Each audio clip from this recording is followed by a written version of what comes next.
Now, finally, the long-awaited gentleman from Texas, Mr. Green, the ranking member, is recognized for 5 minutes before we will then move to a separate 2-minute closing. So, gentleman is recognized for 5 minutes and then an additional 2 minutes. Thank you very much, Mr. Chairman.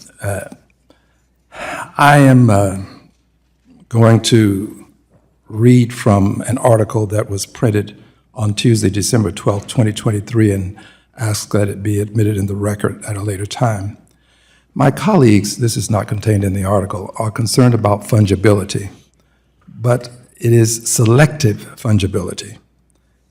Not a lot of concern about what happened with money in cash in a previous administration. The article is styled, Qatar sent millions to Gaza for years with Israel's backing. Here's what we know about the controversial deal. I shall not read it in its entirety, I'll read excerpts. When did the Qatar payments start? In 2018, Qatar began making monthly payments to Gaza Strip.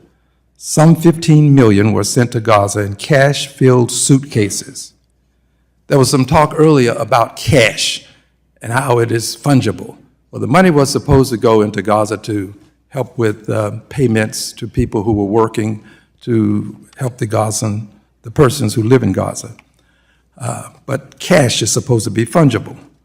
15 million sent in cash-filled suitcases, delivered by the Qataris through Israeli territory after months of negotiation.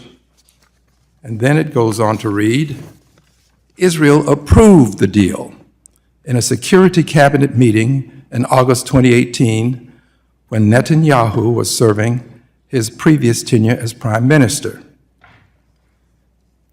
The U.S., that would be under the Trump administration I'm adding, was aware of the Qatari payments to Hamas. A former senior State Department official involved in the region told CNN on condition of anonymity due to the sensitivity of the matter. Goes on to read, Shlomo Brahm, a former deputy to Israel's national security advisor, told the New York Times that an empowered Hamas helped Netanyahu avoid negotiating over a Palestinian state, saying the division of the Palestinians helped him make the case that he had no partner for peace in Palestine, thus avoiding pressure for peace talks that could lead to the establishment of an independent Palestinian state. You see, this money was sent to Hamas or to the persons in Gaza because the PA, the Palestinian Authority, was withholding making payments. And as a result, this money was to fill in this gap. Now, here's what Naftali Bennett said. A former Israeli prime minister told CNN Sunday that after years of flagging his concerns to Netanyahu when he was prime minister of education, this is Bennett, he stopped the suitcase transfers when he became prime minister in 2021. And here's an exact quote from him.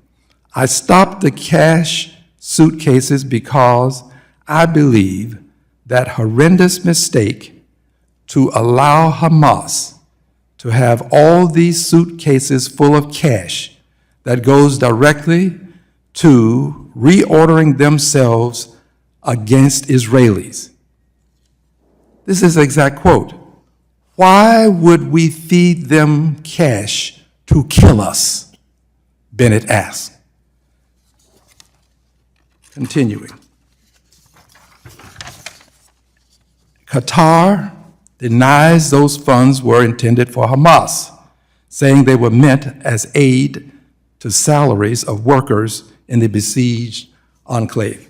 So friends, under the theory of fungibility given to us today by my colleagues, when you give money to workers that Hamas might normally have to use from its coffer, now you have aided Hamas.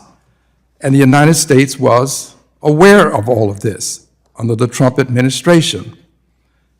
I'm bringing this to our attention for many reasons, but my principal reason is this. I believe in a two-state solution.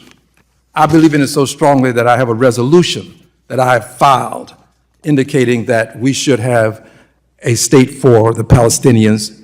We have filed such a resolution to benefit the Israelis. I support Israel. I voted for more than $50 billion to support Israel. But I think it's time for us to have a Palestinian state, and I regret that Mr. Netanyahu has thwarted these efforts. The I'll yield gentleman's back. time has expired.